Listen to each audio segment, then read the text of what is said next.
Mengawali tahun 2022, Komisi Pemilihan Umum meluncurkan Hari Pemungutan Suara Pemilu 2024, tepatnya 14 Februari 2022. Selasa 12 April 2022, tongkat estafet kepemimpinan KPU berganti dengan dilantiknya Hasyim Asyari, Betty Epsilon Idrus, Idam Holik, Muhammad Afifuddin, Parsadan Harahap, Yulianto Sudrajat, dan Agus Melas sebagai anggota KPU periode 2022-2027 oleh Presiden Republik Indonesia Joko Widodo di Istana Merdeka.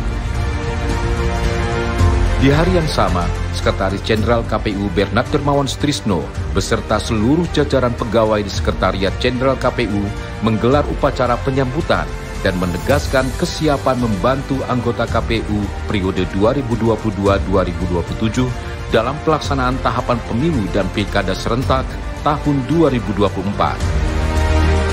Pada rapat pleno perdana, semua anggota KPU menyepakati dan menetapkan Hasyim Asyari sebagai Ketua KPU, sekaligus menetapkan divisi dan koordinator wilayah bagi seluruh anggota KPU periode tahun 2022-2027.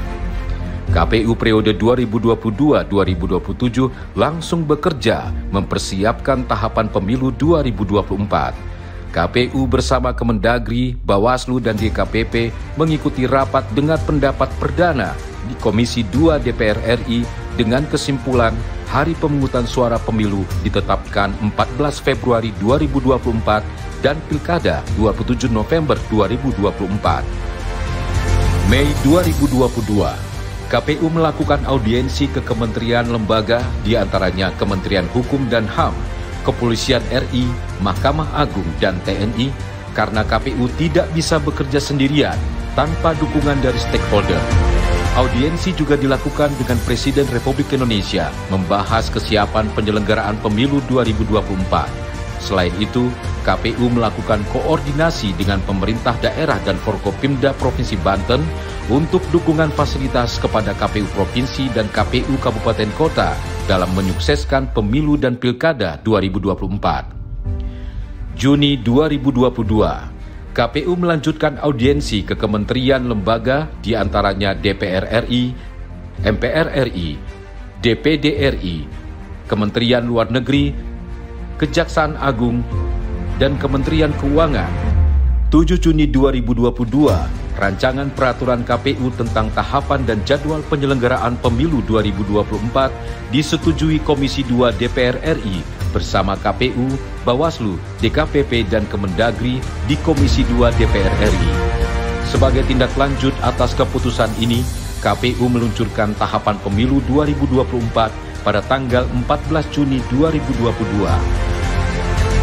KPU juga meluncurkan Sistem Informasi Partai Politik atau SIPOL sebagai alat bantu dalam tahapan pendaftaran dan verifikasi partai politik calon peserta pemilu tahun 2024.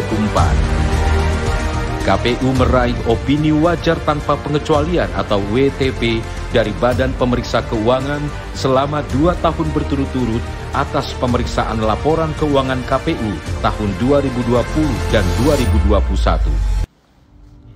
Juli 2022, KPU melanjutkan audiensi ke Kemenkominfo RI, Kemendikbudristek RI, dan Mahkamah Konstitusi. Pada bulan ini, rancangan peraturan KPU tentang pendaftaran, verifikasi, dan penetapan partai politik peserta pemilu 2024 disetujui Komisi 2 DPR RI bersama KPU, Bawaslu, DKPP, dan Kemendagri. KPU menindaklanjuti keputusan tersebut dengan menggelar bimbingan teknis PKPU tentang pendaftaran, verifikasi, dan penetapan partai politik peserta pemilu 2024 dan pengenalan fungsi Sistem Informasi Partai Politik atau SIPOL kepada KPU Provinsi KIP Aceh dan KPU KIP Kabupaten Kota se-Indonesia.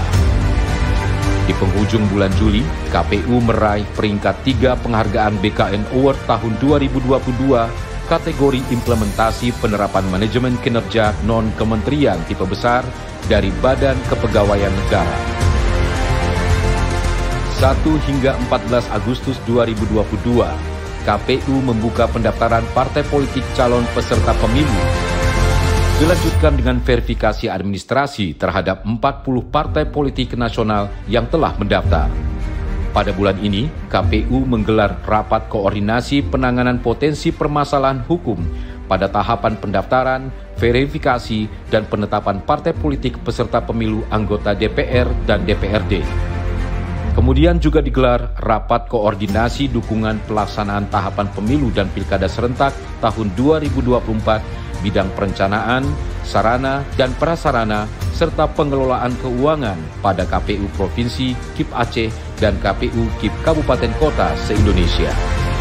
September 2022, KPU menggelar sejumlah rapat koordinasi, diantaranya rapat koordinasi Divisi Sosialisasi Pendidikan Pemilih dan Partisipasi Masyarakat, rapat koordinasi penyiapan pemutahiran data pemilih berkelanjutan atau PDPB sebagai bahan pemutahiran pemilu tahun 2024, dan rapat koordinasi persiapan tahapan logistik pemilu serentak tahun 2024 diikuti KPU Provinsi, KIP Aceh, dan KPU Kabupaten Kota se-Indonesia. Pada bulan ini juga dilaksanakan pelantikan dan pengambilan sumpah janji pejabat pimpinan tinggi Pratama di lingkungan Sekretariat Jenderal KPU dan Sekretariat KPU Provinsi KIP Aceh tahun 2022 di Bogor, Jawa Barat. 3 Oktober 2022, 4 rancangan peraturan KPU yaitu PKPU tentang penyusunan daftar pemilih, PKPU tentang partisipasi masyarakat, PKPU tentang penataan daerah pemilihan dan alokasi kursi anggota DPRD Kabupaten Kota, serta PKPU tentang rancangan pencalonan peserta pemilu anggota DPD disetujui Komisi 2 DPR RI bersama KPU, Bawaslu, DKPP, dan Kemendagri.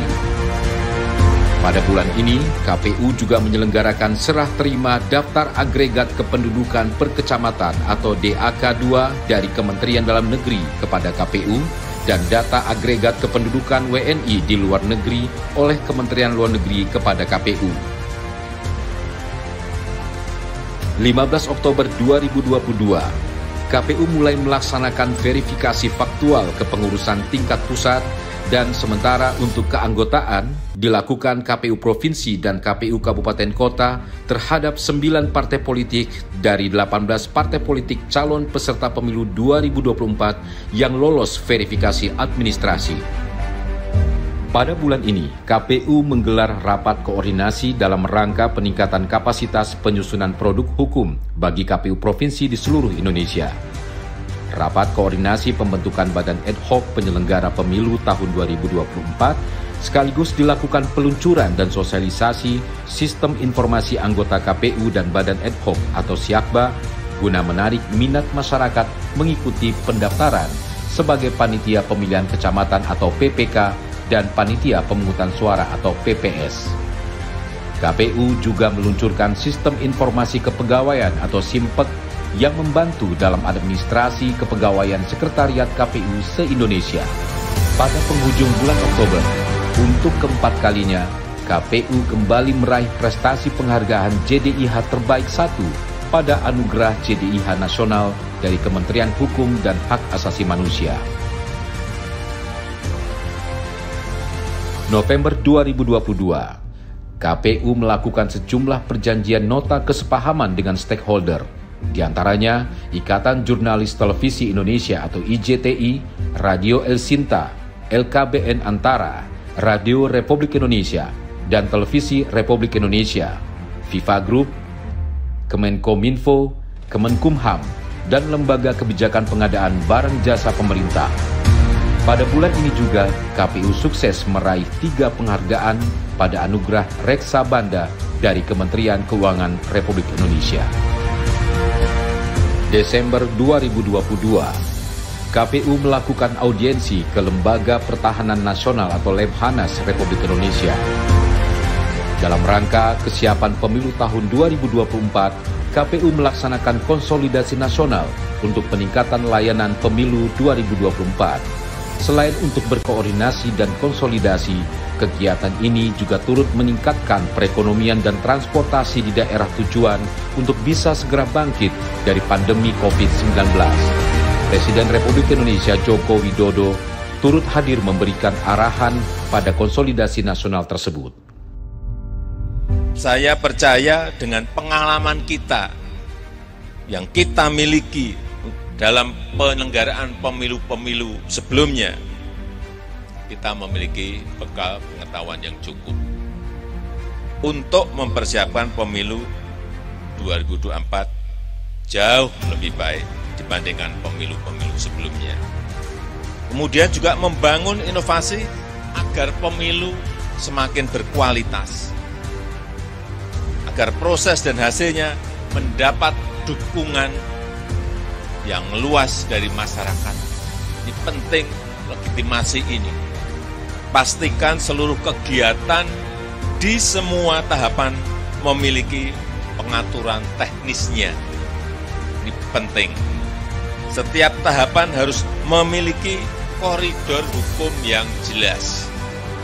Hal ini penting untuk mengantisipasi dan juga mengatasi berbagai persoalan yang akan muncul.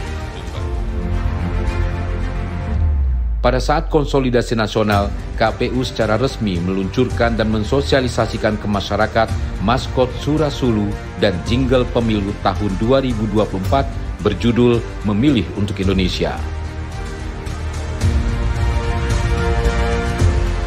14 Desember 2022, KPU meraih peringkat pertama sebagai Badan Publik Informatif kategori lembaga non-struktural pada Anugerah Informasi Badan Publik tahun 2022 dari Komisi Informasi Pusat.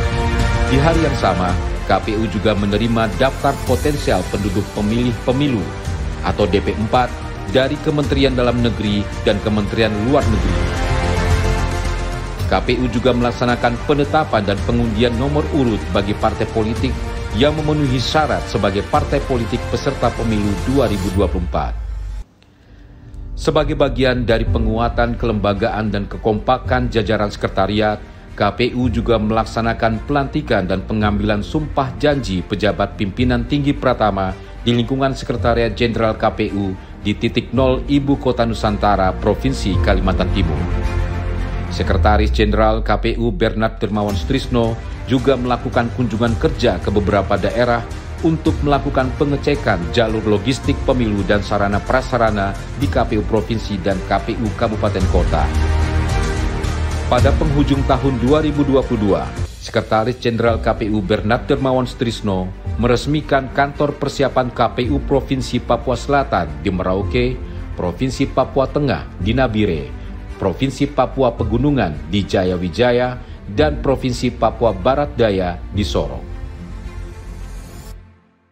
KPU melayani.